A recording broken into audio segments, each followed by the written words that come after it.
시민단체, 금융위원회, 국회의원 다 썩었어요.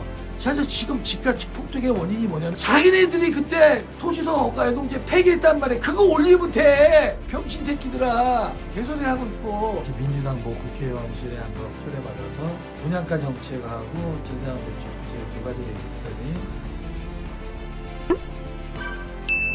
안녕하세요. 진실부동산의 이원영입니다. 이번 시간에는 집값을 좌지우지하는 대출 정책을 총괄하는 금융위원회를 한번 제가 까볼까 합니다. 제가 사실은 19년 그때쯤 전후해서 제 개인적으로 금융위원회 주택정책과 사무관한테 전화를 했었어요. 누군가는 제가 밝히지 않겠는데 그 당시 찾아보면 되겠죠. 그 당시 금융위원회 주택정책과 담당자분한테 전세자금 대출을 중단하지 않으면 집값을 계속 오를 수밖에 없다. 그런 얘기를 제가 했더니 그럼 서민들은 어떻게 가냐. 다 똑같이 그렇게 얘기를 해요. 그러면 그때마다 제가 하는 말이 전세자금 대출을 규제를 하면은 시장에서는 세입자의 현금 동원 능력에 의해서 전세가가 형성이 된다. 어차피 집주인도 정해진 날짜에 전세가가 나가지 않으면 세입자의 의사에 따라서 전세가 형성되기 때문에 그래서 전세자금 대출을 중단시켜야 된다. 이렇게 제가 얘기를 하면은 그때 알았다는 듯이 살짝 그냥 제스처 쳐요. 결국은 자기들 꼬랑지 감춰요. 제가 이제 그때 그런 얘기를 많이 주장했었고 또 국토부에다가도 제가 그때쯤 많이 이야기를 했었어요. 그리고 국회의원실에도 제가 주장을 많이 했었고요.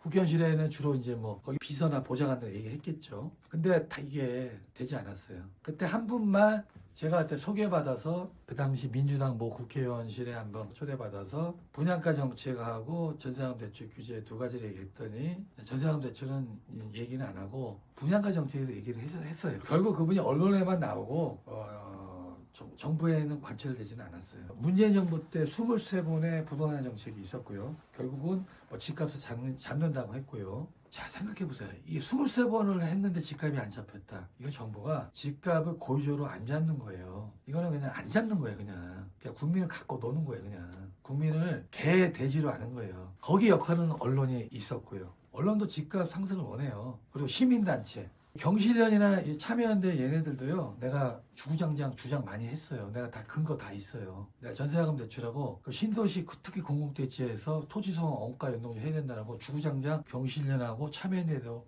제가 주장 많이 했어요. 다 이게 안 나와요. 알고 보니까 경실련이나 참여연대는 정부에서 보조금을 받아요. 정부의 지원을 받는 단체예요. 아니 정부에다가 지원을 받는 애들이 무슨 정부를 어떻게 까? 말도 안 되는 이게 논리잖아요. 그리고 경실련이나 참여연대들이 보면은 여기 출신들이 정부 정치나든가 정부 요직에 들어가는 애들 많아요. 이거 뭐 하는 애들이에요, 이게. 결과적으로는 정치인 하기 위해서 아니면 정부 관계자 하기 위해서 참여연대나 경실련이 거쳐가는 거 아니에요. 한마디로 개판이에요, 개판. 이게 잘 생각해 보세요. 9.13 대책이라고 있어. 2018년도에. 9.13 대책의 주요 대책이 뭐냐면 그 당시에 집을 갖고 있는 사람들이 자기 집에서 대출을 1억 원으로 규제하는 정책이 나왔어요. 제가 90년대부터 제가 부동산 관련된 그런 거를 제가 보면서 상당히 파격적이었어요. 집값이 100억인데 내가 대출 받을 수 있는 1억까지밖에 안 돼요. 상당히 파격적이었죠. 그리고 그 전까지는 집이 다주택자한테도 전세자금 대출 해줬거든요. 그런데 다주택자한테 전세자금 대출 규제를 시작했어요. 2018년 9.13 정책에서. 그런데 제가 아쉬운 게 뭐였냐면은 전세자금 대출은 왜 무주택자까지 규제를 하지 않았냐 이 말이에요. 얘네가 가격 수익 조절을 하는 거예요. 그러니까 정부 관계자들이나 아무튼 누군가 대통령이 주문을 하니까 그 시장에서 불을 꺼야 돼.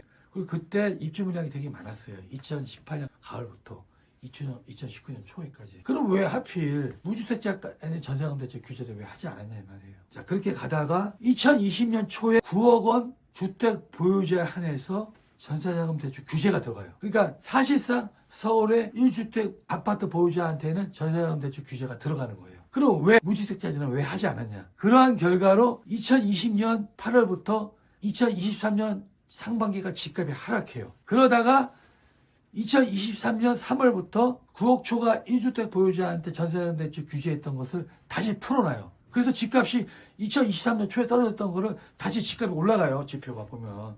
그러다가 최근에 1주택 보유자한테 대출 한도를 또 2억으로 줄어들어요. 6.27 대책에서. 그러니까 이 전세자금 대출 한도로 집값을 자유유지하는 거야, 지금. 그럼 왜 화끈하게 무주택자까지 왜 규제를 안 하냐, 이 말이에요. 여기에는 금융위원회라든가 이런 우리나라를 지배하는 이 엘리트 파워들이 집값 하락을 원치 않는 거예요. 상승을 원하는 거예요. 여기는 국민들 개돼지로 보는 거야 지금. 자, 한번 지금 국회의원이라든가 정부 요직에 부동산 관련된 단체에다가 제가 주장하는 내용을 한번 민원 한번 넣어보세요. 얘네들이 반응이 오나. 제가 수년 전부터 이 관련된 시민단체, 국회의원, 정부에다가 제가 메일이고 뭐고 만나서까지 다 얘기하고 해도 안 해요, 얘네들. 왜 안 하냐? 제가 말하는 거는 세상에 알려지지 않으니까 안 하는 거예요. 그래서 제가 유튜브를 시작한 이유가 뭐냐면 제가 알고 있는 이 진실을 국민들한테 알리면은 그러면 얘네들이 할 거야. 모든 국민들이 알게 되면은. 그래서 제가 유튜브를 하는 거예요. 시민단체, 금융위원회, 국회의원 다 썩었어요. 사실 지금 집값 폭등의 원인이 뭐냐면 2015년 초에 지금 민주당 국회의원하고 지금 국민의 국회의원들이 손을 모아서 그때 노무현 정부 말기 때하고 이명박 정부 때 이어져 와 집값 하락 많이 했거든요. 그때 제일 큰 이유가 분양가 정책에서 토지소득과 원가 연동제였어요. 그거를 얘네가 풀어버린 거예요. 그래서 집값이 폭등한 이후에야 그걸 묻지 않고도 아무것도 안 돼. 그걸 또 언론이 얘기도 안 하고 완전 개돼지 개판이야 완전. 이러니까 집값이 연일 상승하는 거예요. 지금 국회의원들이 지금 개 떠들고 있죠? 국민의힘 이 개새끼들은, 정부 여당 애들이 금융위원장이라든가 이런 주요 관계자들이 조금이라도 꼬투리 잡아가지고 여론 좀 피고 있고. 자기네들이 그때 토지소득 연동제 폐기했단 말이야. 그거 올리면 돼. 병신 새끼들아. 개소리를 하고 있고. 그 분양가 상한제 정책을 제대로 해놔, 옛날에. 노무현 이명박 정부 때 했던 그 정책 그대로 다시 하면 되는 거예요. 또 민주당 애들도 지금 쩔쩔 매고 있잖아. 이게 본질이 아니니까 애셔만 하는 거야. 그 토지소득 원가연동제 같이 보고해놔. 그럼 집값 다 잡히는 거야. 개쇼워갖고 또 이거 다 알고 있는 언론은 뭐야. 내가 언론도 많이 투고했어요. 안 먹혀. 정말 집값을 자주 해는 본질을 안 해 애들이. 이제는 우리가 들고 나야 돼요. 믿을 사람 아무도 없어요. 오늘 이상하겠습니다.